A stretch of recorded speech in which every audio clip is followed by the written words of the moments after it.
mentioned, 30 years ago, this conference has had 118,000 youth, just like you, just like me, back in the day, in attendance, covering an immense array of topics, all of which revolve around education being the key to success. And this year, the conference theme goes back to its roots, and it strives to promote the importance of leadership development. We're all about to hear from Joshua Ashton with the March for Our Lives, and later today we'll be joined by Rachel's Challenge, which is our keynote speaker.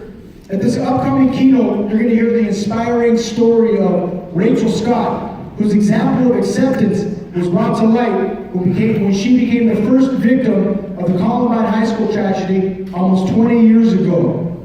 Keep all that in mind as we also hear the positive messages from March for Our Lives as well. And Joshua Ashton.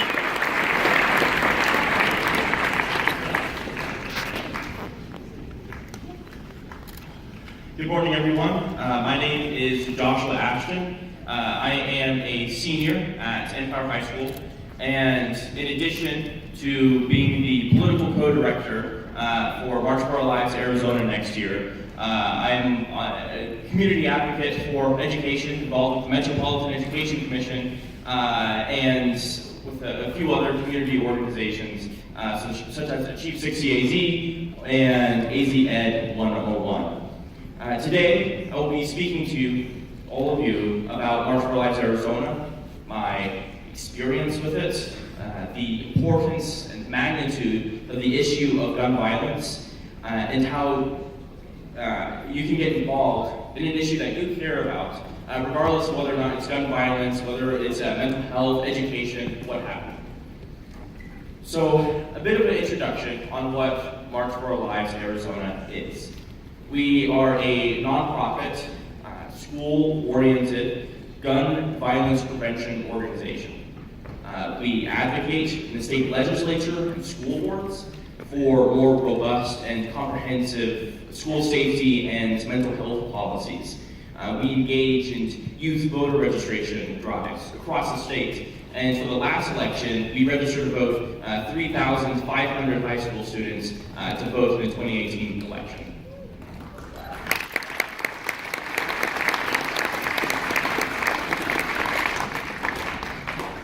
March for Our Lives was created on following the events of February 14th, 2018, after the mass shooting at Marjorie Stoneman Douglas High School, more commonly referred to as the Parkland shooting.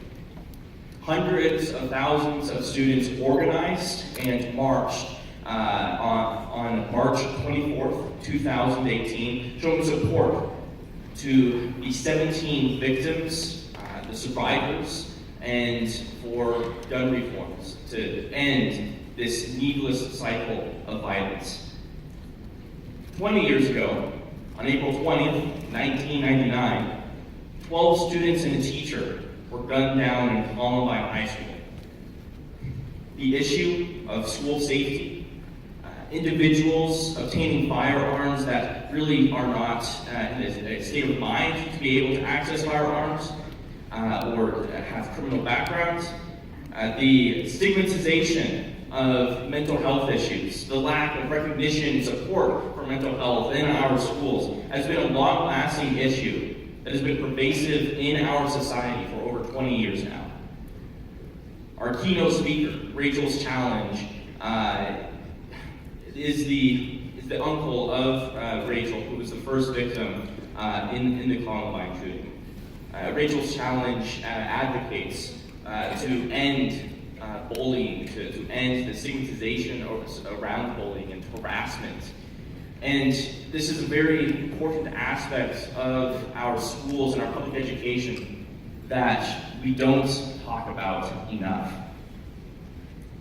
For the last 20 years, time after time, we have all watched the news in horror as yet another school shooting unfolds before our eyes.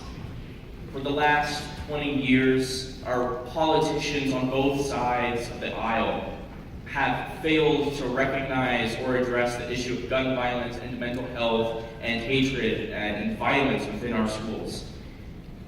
For the last 20 years, every single day, 100 Americans are killed by gun violence. Gun violence is an epidemic sweeping our country like a brutal wildfire, unending, relentless, destructive, and yet still nothing has been done to effectively address this. How many of you have ever had a school shooting threat at your high school? Raise your hand.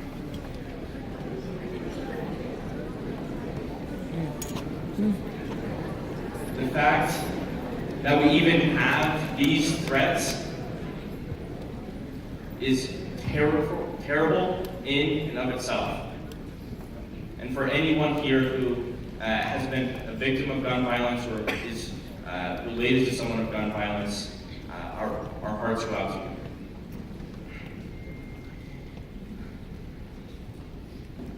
And this is where we come to the crossroads.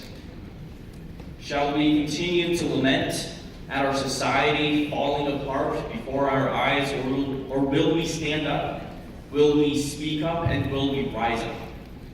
Will we rise up and demand that our public officials keep us safe through policies, that they keep us safe through introducing better measures to recognize issues before they become a crisis?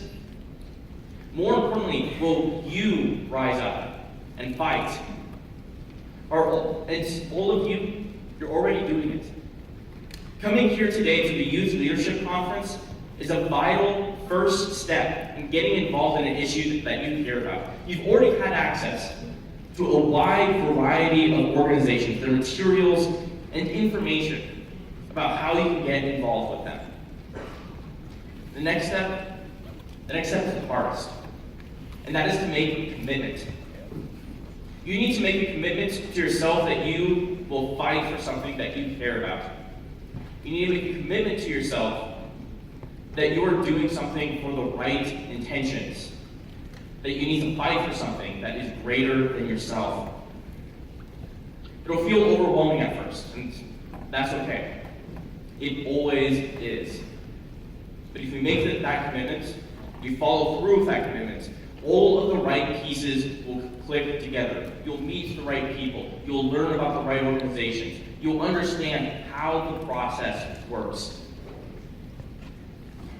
Getting involved in something like politics, being realistic, it's all about connections. It's about who you know. And a lot of career fields are like that, but none like politics. And here's the thing, you don't have to be a Tucson or Arizona native in order to get involved, to be seen as credible, or to be taken seriously. You know, myself, I've only lived here in Tucson for about 2 years. But a year and a half of that has been spent getting involved. And since then, I've learned of dozens of community organizations which focus on youth civic engagement. The opportunities are there.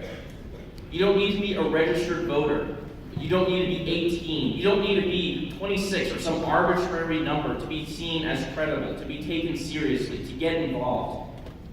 You start off finding an issue that's important to you. It doesn't matter what it is or how you think about that issue. And you run with it. That's all it takes. You start off small, you find one issue and an organization that supports your stance on that issue, and you run with it. And you run with it and you start going to events like this where you network with even more organizations, with more people who care about making a change in our community. And that is what real leadership looks like. When we constantly work in order to make our community a better place, when we constantly seek to expand our horizon on how we look at issues, on the networks that we're building, that is how we build real change. Thank you.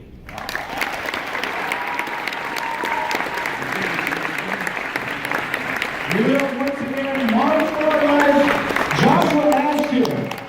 And Joshua talked about how a lot of us have been affected by guns and violence. You have to remember, I know it's a new phenomenon at schools, but even here in Tucson, there's a history. I was